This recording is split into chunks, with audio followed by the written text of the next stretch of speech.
começar, né? Boa tarde.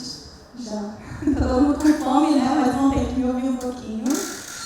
Bom, eu trouxe mais uma vez um relato de experiência, né? De atividade tiveram a oportunidade de se conectar com outros estudantes da universidade de diferentes cursos, tanto alunos do mestrado quanto alunos da graduação mesmo, de países de língua oficial, países africanos de língua oficial portuguesa.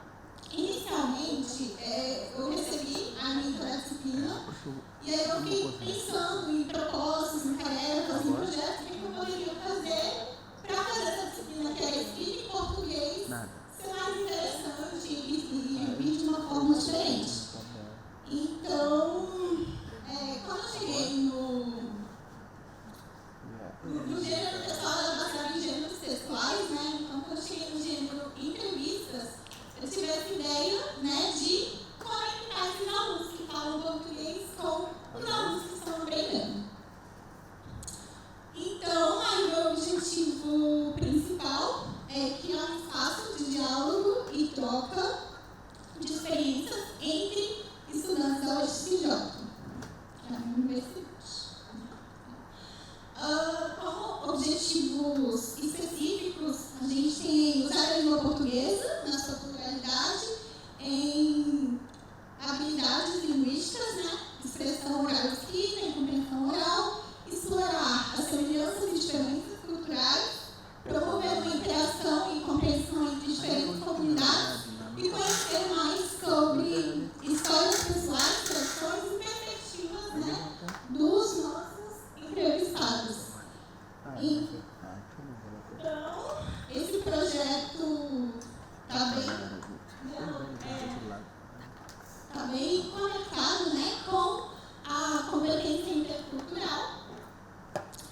E aí no meu justificativo, acho que escutamos bastante, né, mas eu gostaria só de destacar um pouco, né, que a competência intercultural aplicada à língua estrangeira, a capacidade de interagir com pessoas de outros lugares, de outras culturas, e no idioma que está sendo aprendido, o ensino intercultural ele pode contribuir para a paz e a eliminação dos discursos estereotipados e preconceitos relacionados à etnia, cor, gênero, crenças e diferenças em geral das comunidades dos falantes de língua portuguesa, no caso era esse trabalho que eu estava falando, mas de qualquer outra línguas.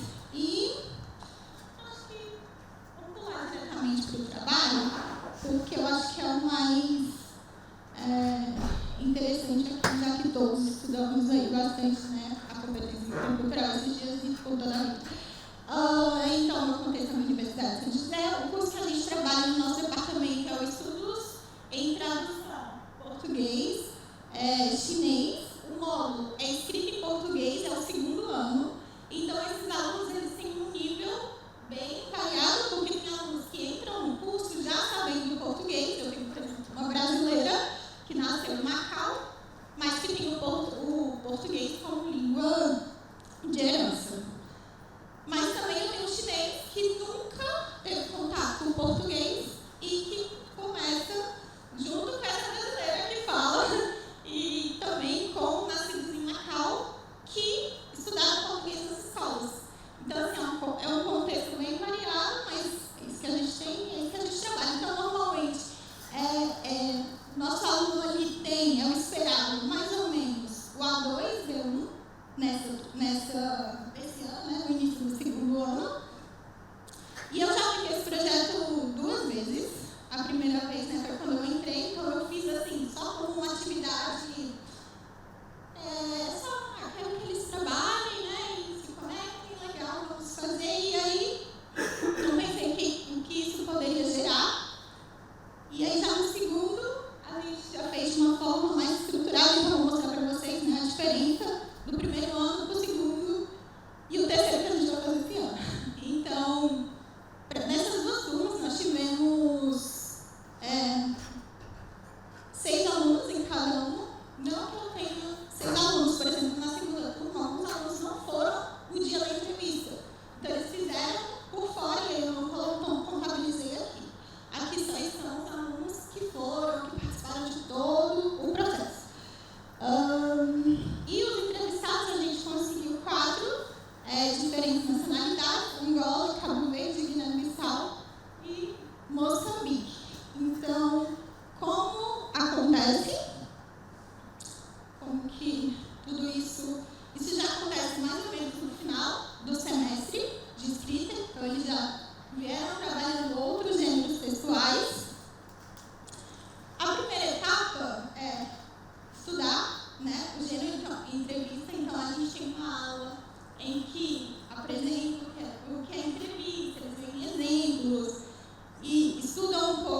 exposição, ou poderia aparecer em alguma coisa, e também, enfim, eu comecei a criar. Eu criei um modelo, aí vocês podem ver segunda edição, como se fosse um jornalzinho, e aí tem mais ou menos um modelo, e os alunos foram fazendo aqui. Tem um exemplo, se vocês quiserem ler rapidinho, né? Esse aqui é um exemplo, uma entrevista de um aluno, esse tem um nível mais alto de língua, então a gente vai ter diferentes níveis bem visíveis, como nesse exemplo que eu trouxe, são mais avançados, um aluno que tem um nível maior de língua, se vocês puderem ler,